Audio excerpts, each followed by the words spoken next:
भारत सरकार में जो इस टाइम चीफ इकोनॉमिक एडवाइज़र हैं वी अनंत नागेश्वर जी, उन्होंने ये सजेस्ट किया है कि E20 पेट्रोल के साथ साथ E10 पेट्रोल का भी ऑप्शन दिया जाए। उसके पीछे उन्होंने कई सारे रीजंस दिए हैं।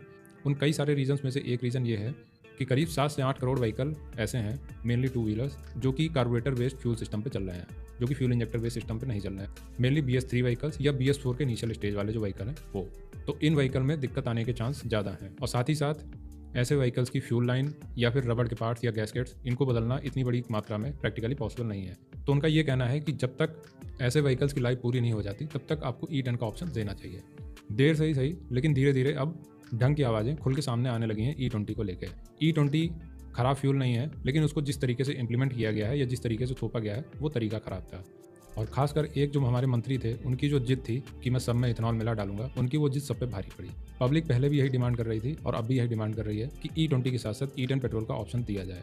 बाकी रेट्स रैशनली डिसाइड किए जाएं, क्योंकि अगर आप इथेनॉल मिला रहे हैं और आप कह रहे हैं कि इथेनॉल की वजह से पेट्रोल सस्ता होगा, तो वो बेनिफिट जनता तक पहुंचना चाहिए। आज के डेट में अगर E20 मिला पेट्रोल 105 रुपये, 110 रुपये या 115 रुपये लीटर मिल रहा है, तो मुझे लगता है इस रेट पे आप E10 पेट्रोल बेच सकते हैं। लेकिन E20 पेट्रोल की वैल्यू आज भी कम से कम 80 या 90 रुपये के करीब अगर आप रखेंगे, तब जनता को ये भरोसा होगा कि हाँ, E20 पेट्रोल वाली जो पॉलिसी आई थी आपकी, वो जनरली जनता के बेनिफिट के लिए है। नहीं तो बहुत सारे डाउट्स और क्वेश्चंस अभी भी हैं और आगे भी बने ही रहेंगे, जिस तरीके से इसको इम्प्लीमेंट किया गया और जिस तरीके से किसी दूसरे विभाग के मंत्री ने इसमें ज़रूरत से ज़्यादा इंटरेस्ट दिखाया।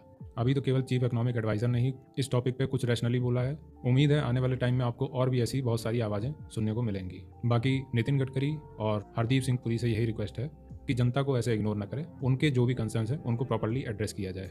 और आज के डेट में जो व्हीकल लॉन्च हो रहे हैं या बन रहे हैं वो E20 कंप्लाइंट है, तो उनमें E20 फ्यूल से कोई दिक्कत नहीं आने वाली है। तो गवर्नमेंट उन पे E20 फ्यूल लागू कर सकती है, उसमें किसी को कोई भी इशू नहीं होने वाला है। लेकिन जितने भी 2023 से पहले के व्हीकल हैं, उनमें जो लोगों के कंसर्न है उनको एड्रेस किया जाए और E10 फ्यूल का ऑप्शन दिया जाए।